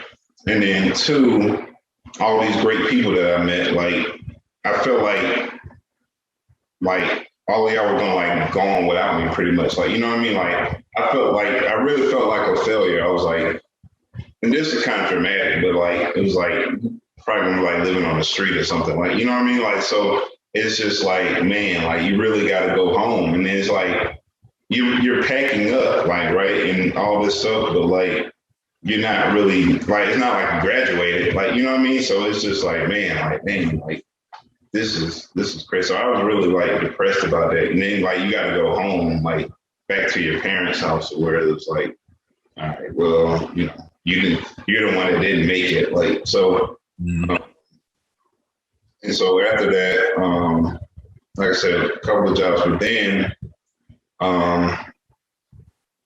I feel like I'm missing. Like, so before I went home, I feel like when did we get out the apartment? It was We had an apartment in 2005. Okay, yeah. So that's what it was. I went home for a little while. I think I ended up getting like it was a summer job at Outward Bound. Okay, yeah. And I still worked at the tennis center. Oh, we got to go back because you were a tennis teacher. You taught tennis during college. During college, yeah. I had jobs during college. I taught tennis. What else did I do? I did one more thing. I can't remember what it was. You have any work study jobs? Yeah, I worked in with Miss Curry. Actually, I worked there, and then and I worked at Overbound. So I was a summer counselor for 2 summers for Overbound for the high schoolers. And let me go back real quick. Go ahead. I was a counselor. The second year I got demoted because I wasn't in school anymore. Then I was just like office staff, basically. They just kind of like created something so that I could have something to do. This was deep. This is a time of like, you got demoted even though you were working like the kids, like, Yeah, the you were kids doing the loved me. best job. Yeah, with the kids. Yeah. School is, There was this whole meeting about like whether I could be a counselor or not, because the kids were looking forward to seeing me, but it's like there was this thought that like if the kids basically like found out that like I wasn't in college, I wouldn't be basically like a good role model because I wasn't in school. Because Overbound is all about getting kids from high school into college. So, so I wasn't like super offended, but so the compromise was like, you'll be like the office staff. So the kids will still like see you or whatever. Like I did like some dumb paperwork or whatever it was. And like, I could still be an influence without being an actual counselor, basically. That was the compromise. which, wow. Yeah, I know, right? All of this for little old me. Which I get Upward Bound is kind of college based, right? Like, Yes, definitely. so I get it on that level. And at the same time, it makes me think about like what the message we send that like, if you don't go to college, Right. like a throwaway. Yeah, exactly. It's almost the same way. So I come out of the Christian church, and it's in the Christian church, especially the way I was raised, like Christianity is the only way. There is no only way. So the fact that I, as an adult, I don't go to church and I don't consider myself a Christian is a problem. And college is sort of the same way. If you don't do this route, then I don't know what you're doing. Right, exactly. And the other part of it is like I really didn't have a direction. And so, it wasn't like, I had like this grand plan where it's like, no, I didn't go to college, but I'm doing X, Y, and Z. Like, so, it was what it was. So from there, we had the apartment, and then I ended up, so my cousin Marcus he had just went to truck driving school, and he was like, man, like it ain't, it's kind of bad, but it's really not that bad. And you can actually kind of make like a decent amount of money. He was like, I'm gonna do it. And then like when I make it through and I drive for a little bit, and if it's not bad, then you could try it out. I was like, all right. So worked at a gas station, worked at a line striping company. So like, the lines in the road when you're driving? Yes. I did that for a while. And so all these blue collar type things, but then like, so he was like, listen, man, like you should drive trucks or whatever. So the company that I worked for, they actually had a school in there in Jacksonville, is where they were based out of. And I went to their school. So the deal was, if you went to their school, if you worked for them for a year, you did not have to pay for school. So I was like, well, you can't get much better than that.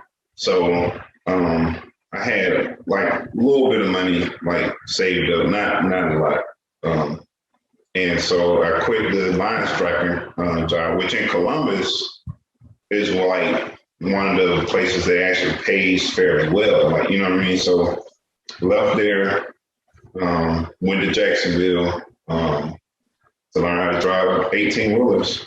And I was there for 3 weeks. And then they shipped me back to the terminal in Atlanta. Oh, so you do training for 3 weeks, work for them for a year, and you don't have to pay for the 3 weeks. Nope. Wow. Okay. Yeah. So, which I forget how much it costs, but it was like maybe like $4,000 or something like that. But if I didn't have to pay it, then why not? Yeah, that's a lot. That's a significant amount. Yeah, I have to pay. And they pay for you to take the actual CDL test. So that's another couple $100. And if you don't go through school, then you have to figure out how to get like a tractor trailer to even take the test. So like, Oh wow. you know what I mean? So it was just really a good opportunity. So I drove for them. I did 2 weeks of driving training, and then I was on the road by myself. Oh wow. What's the furthest you went to when you were driving trucks? When you were truck driver? Probably like Iowa. I never went to the West Coast driving. Like Texas was as far west as I went. But I've been to Connecticut. I didn't go to Maine, New York, all down the East Coast, Minnesota, Chicago, all of that. Okay. Yeah. And how long is what's the longest trip you're making? Like I have, this is a whole world. Truck driving is like a whole different world to me.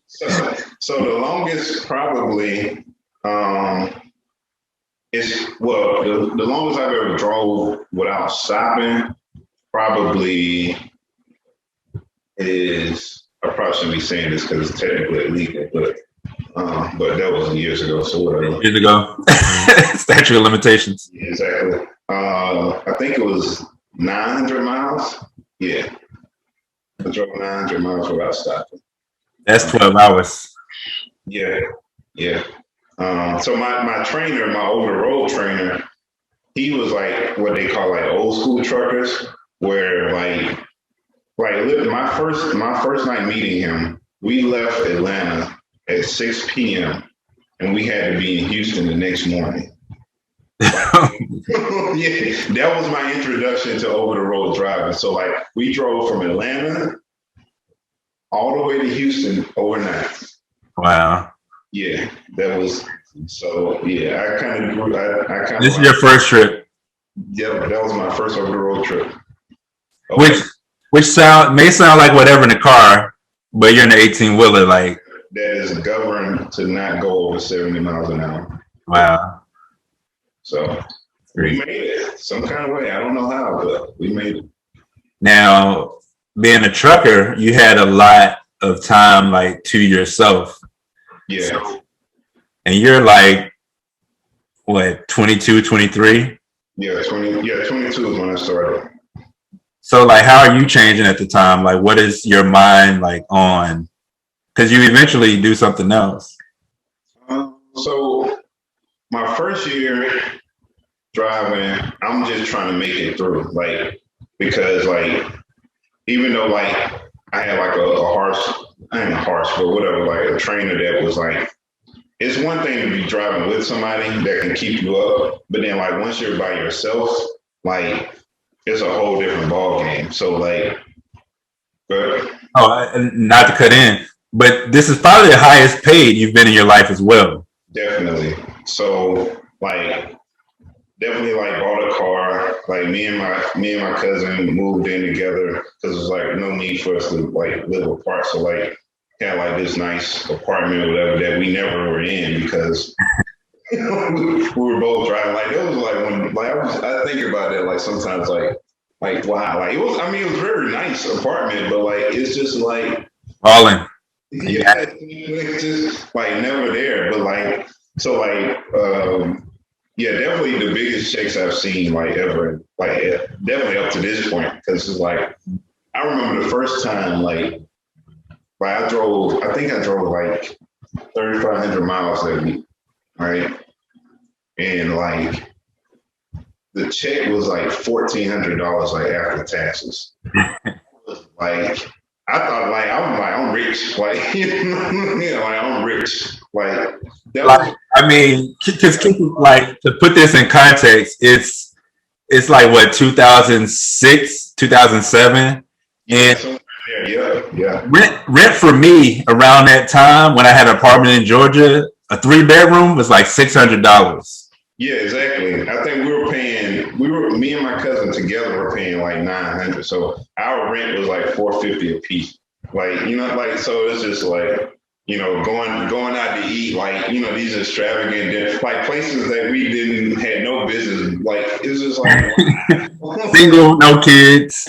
yeah, exactly. So, but I mean, during the week, like, it was rough, but I did what they call regional. So like I came home like on the weekends. So like you come home to Atlanta, like, and I never was like much of a partier, but like, we still go out to eat and do, certain things, whatever. But like, yeah, it was that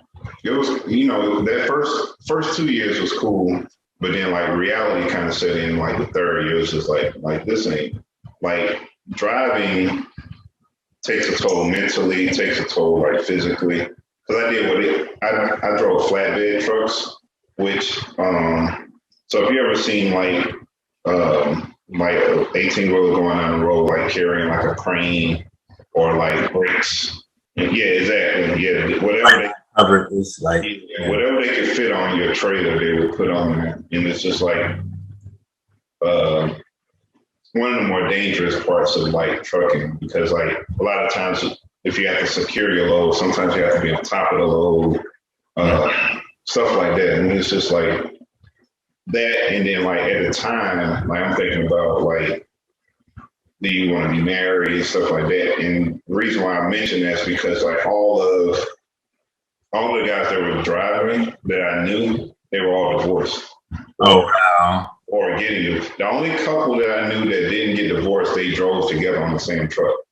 So, you know what I mean? And a lady trucker just, at 22-year-old, a lady trucker is just not attractive. So, like, so I'm just like, bro, like, I don't want to be doing this or whatever. So after my third year, I stopped driving, but that was in 2008, 2009. Yeah, 2009, which, was during the recession, which, Oh, wow. Yeah. best time to quit a job. Which is how I ended up in Philly, honestly. But, Right. Whew. Yeah. That's crazy. All right. interesting couple of years. Yeah, for sure. I never thought about the divorce rate for like truck drivers, but like you're going all kind of hours and like. Yeah. You're going sometimes weeks at a time. If you have children, like you're not growing up around your children, like your wife is not seeing you. All they see is like the checks come home maybe at the most.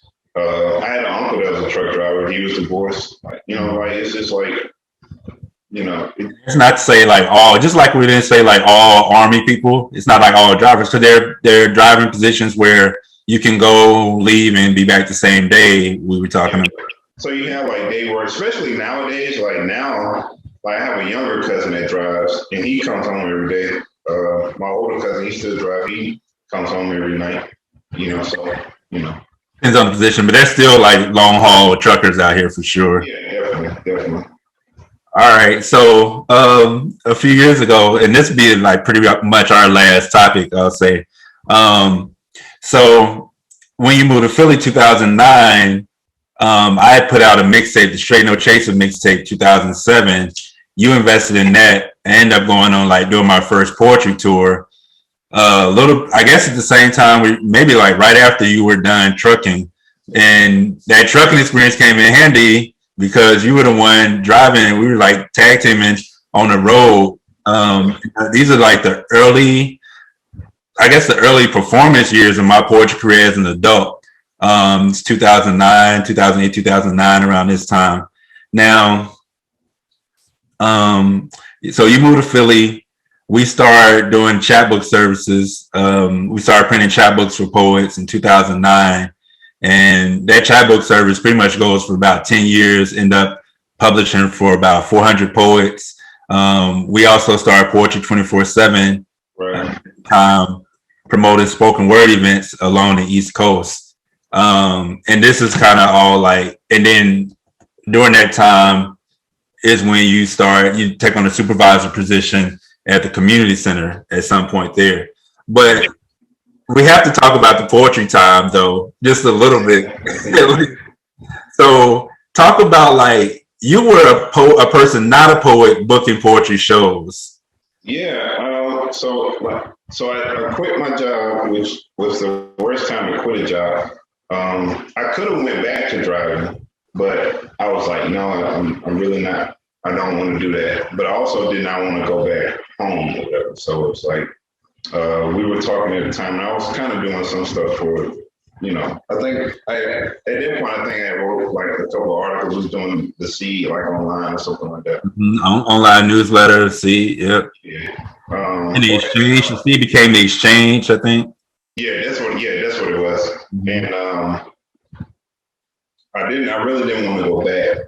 But like in Georgia, like it was just really, really hard to find a job. Like I didn't have any real experience outside of like trucking or whatever. And so that's when you was like, listen, man, try it out up here in Philly. And I was like, all right, well, I didn't have anything like really tying me down at the time in Georgia. So I was like, why not? And the first, living in Philly was like, I almost didn't make it that first winter because that snow was crazy. I was like, man, I don't know if I can do this, but like nice snowstorms. There was 3 snowstorms back to back in 2000, and it was either 2009, 2010. Yeah, exactly. And it was just like, it was kind of crazy. But like, so this was MySpace time. And you were doing, you were putting together the tour. And I think this is where like ignorance, like they say ignorance is bliss, like because like I didn't know really what I was doing. I just was looking stuff up and trying it. And so it's like, the whole electronic press kit thing, like I just looked it up and it was like, okay, these are the components, right? All right, cool. You need the video, you need the bio, blah, blah, blah. And I just went like step by step. And because I didn't really know what I was doing, I didn't have any fear because like, I don't have anything to compare it to. Like, you know what I mean? Like, and so, and like when we actually put it out there, it actually was working. So it was like, all right, well, this works. So let's keep doing it this way or whatever. And so it's just like, following this formula and it worked out. And I forget how many cities it was, but like we actually went on tour and making money selling merchandise, and it was a fun time.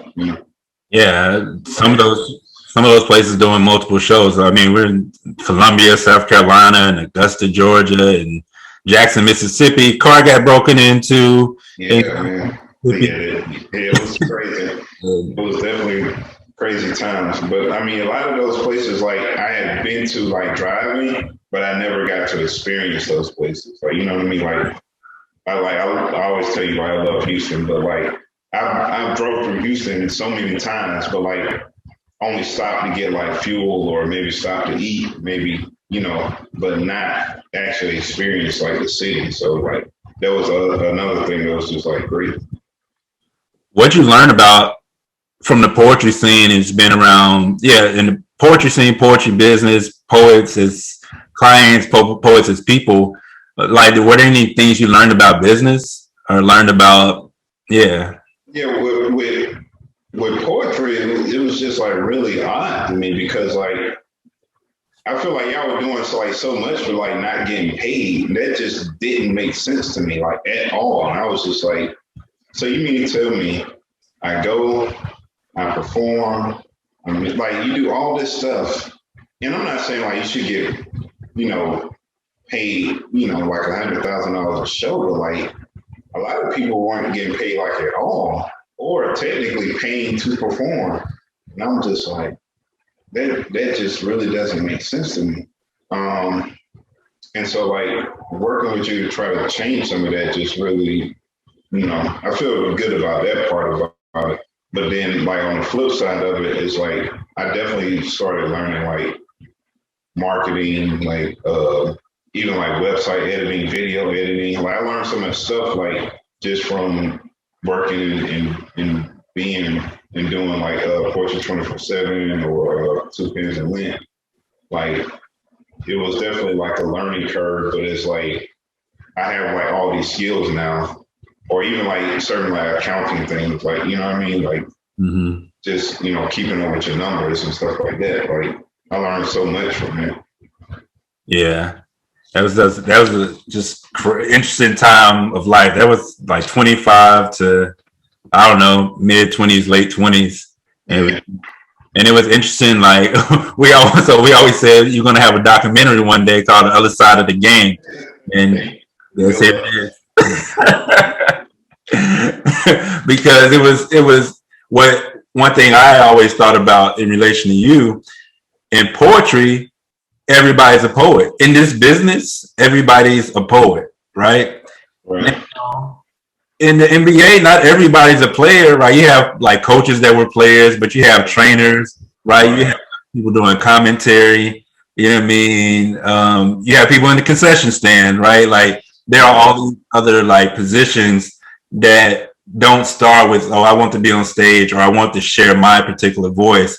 And so you came in from a very, like, I thought you had a very interesting perspective to be able to watch it, but also not to want to compete with the people who want to be on stage or need that sort of type of attention. Yeah. Yeah, definitely. Yeah, I'm definitely the opposite. Like, the fact that y'all are even able to get on stage and perform is just, and to perform like a lot of personal stuff, like it's just amazing to me. Like, and I was just like, wow, you're doing all this and I get paid. Like, that's just crazy. From a background of always, you know, doing something for money, like, you know, that makes sense to me. Right. Now I have two more questions. One is a poetry question, and then we'll just wrap up. This my first question, poetry question. Name me either three of your. I can't be included. I don't know if I'm a favorite. You can whatever. Name three of your favorite poets or people you most like to see, or three of your favorite venues or like experiences. Okay, so I'll start with venues. The poetry and pancakes that we did down in it wasn't Savannah, but Beaufort, South Carolina. Yeah, for like, you know, if you put on the map, like it's not this huge city, right? But like they had this amazing event that just like that was like it was packed, very supportive, like energetic, like, you know what I'm saying, like you enjoyed every minute of it, like that just was really just I love that event. Like I love being down there in that space, in that energy. I always think about that poetry and pancakes. Where were we? Busboys and Poets. I like them, or just the DC scene in general. I love being around that type of, because I feel like it was almost kind of like the Harlem Renaissance, but like in DC, because like all these young Black people like starting these venues and stuff like that. That just were really dope. Like, you know what I mean? Like, yeah, because at the time you had Spit That down there with Droopy and Dwayne. You have Busboys and Poets being ran by multiple hosts. When we're starting Poetry 24/7, Graffiti DC is popping off. So you got Rashi, Yaya, Pages, George Yamazawa. Man, like, yeah, DC was crazy. Then all of like Baltimore people love the poet Rebecca DuPage, Femi, Native Son. They're coming down as well. Like, exactly. And then venue wise, Philly. What's the name of it? Dallas Palace. Just Words. Just Words, yeah. With the live band, and it was really one of the few places where I saw like blue collar people listening to poetry. So I thought it was like a really good vibe to see like that mixture. Poets wise, I know you don't want me to say you, but like the reason why I was able to work with you because I was a fan of your work. Even back in college, like, you know what I mean? Like I was like, first I was like, you know, like, yeah, exactly, right? Like primary concern.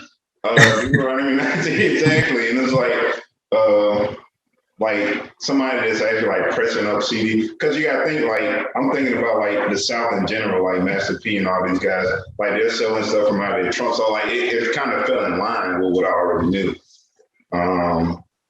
Yeah. Like Ms. Wise. So I would equate it to almost like Baby and Slim, like us starting Two Pins in Lint and like doing shows, having like a company. For me, felt like Baby and Slim, like what they did with like Cash Money. Right, and, right. Like these influences, definitely seeing Master P. I mean, we got so not to be too long on this, but in the South, you get to see these partnerships in hip hop as well. So you get to see Big Boy and Andre as a group, right? Not a solo act. You get to see Juicy J and DJ Paul run the label, you know what I mean, for 3-6 Mafia, and put out other artists as well, Baby and Slim, you know what I'm saying? And so you have like some type of like pattern for working together, coming out of the South, and we all gonna eat, you know what I'm saying? Or we all gonna try to be as successful as we can be. But yeah. I feel like that's a Southern thing, just like all the collaborations, and you know what I mean, like it's just like now we gonna make this song, we gonna flip it a few times, and the chorus is gonna be the hook on the next song, and you know what I mean, just like we're just gonna keep it moving together until, like, you know what I'm saying, all even like 90s Southern, you know, Southern hip hop, like, you know, like UGK always collaborated with like Master P, even though at a certain point they didn't even like each other. Right. Just like, you know, when we do a record together, like it blows up. So like we got to keep that formula going no matter what. You know what I mean? So. And you see it today in Atlanta. You got Migos featuring Future. You know, man. Migos featuring Gucci Mane. Right. 2 Chainz working with Gucci. Like you see, even the producers. So like if you ever look at the credits on some of these, you'll see like Zaytoven and Mike Will or something like you'll see like most producer credits with like big time producers, and it's, you know what I'm saying, it's nothing for them to like collaborate on a song or whatever, which, you know, usually like if you take like a DJ Premier or something like that, or Swiss Beats, like not until recently they start like collaborating on the East Coast. Like if you had one producer, like there was a Swiss Beats or, you know what I'm saying, if they produced that, like that was it, like, you know what I'm saying, like. And I feel like the younger generation, they'll collaborate more producer wise, like, you know, more. Yeah, which is dope to see. Yeah. So yeah. But poets. So you, Miss Wise, and Alicia Wise. Yep. I was supposed to manage her, but. Oh, y'all had a meeting. Yeah, we did. But I flaked on that one. That was me. Crazy. And I'm trying to think of that. Really, I can't. It's a toss up. I like Shice, like performance wise. I like the energy that he brings. But I also like what was his name? Out of DC. What was it wasn't Rashad. It was Rashid. Rashid Copeland, who just put out Mud Jubilee. He just put out a book. Yeah, within the last couple of months. Yeah. Yeah. Been promoting that joint. Yeah. Just very dynamic, very energetic. Like, I love that. Yeah. Word. Okay. So my last question. Okay. Out of well, first of all, thank you for all the like shit. Sorry, I haven't cursed the whole time. I was doing so good. I really can't. A lot of people ask me about. So I've done Bree Love as a poetry event in Philadelphia. I did it for 5 years. We did chapbooks. We did poetry 24/7. And a lot of people ask me if I want to bring Bree Love back or want to start doing chapbooks or something like that. And as you know, I feel like very satisfied with my poetry career. And at the same time, like I know, like that anything that happened after 2009 wouldn't have happened that way without having your help, like without you investing in the career financially in 2007, and then like doing work, you know what I mean? And like we were putting our money in, right? We're putting our money into this. So like life is totally different because of all of those things that started happening when we were like 24, 25. So I just want to say thank you for all of that contributing to all of those like years, for real. Thank you. I mean, it was wonderful to be a part of it. So like, like the pleasure is mine. Like I said, like I learned so much, did so much that I never would have done, like had I not, like, taking that stuff out and came up here. Word. Now, out of everything we've discussed, what's one of the things, you don't have to name the thing, but what's one of the things you're most proud of in your career life so far, at the point that, we went through school, high school, college, after college, truck driving, poetry, Hammerin Hank Home Repair. Yeah, what's one of the things you're most proud of? Going full time in my business, not necessarily starting it, because I could have kept it as a side thing, but I like actually taking the leap of faith and going like full time is one of the things I'm proud of, because like I lost a lot of sleep thinking about that. I had a plan, like I had all of that, and I still was like really scared to go out on my own and kind of like make your own money, make your own way. Like it's one thing as a child to do it, or as a teenager to do it, when you're just getting money for small stuff, but like when you actually have to like pay bills with it, and that was the kind of like the scariest part for me. And so like to be able to overcome that fear and drive ahead is what I'm most proud of right now. Word. All right, man. Well, thank you so much. I appreciate it. Thanks for having me. All right, we may do this again one day. We'll see. You didn't want to do an interview, so I appreciate you doing an interview. For you to get two, I don't know about that, but we'll see. Maybe another. It took like, I know you 18 years to get this one, so maybe 54. Maybe when I'm 14 now or something. I don't know. When I don't care anymore. Right. Your old man saying literally whatever you want to say. Exactly. Yeah. All right, man. Thanks so much. I appreciate it. Thanks for being a part of the Branch Normal Collection. Yeah. Thanks for having me.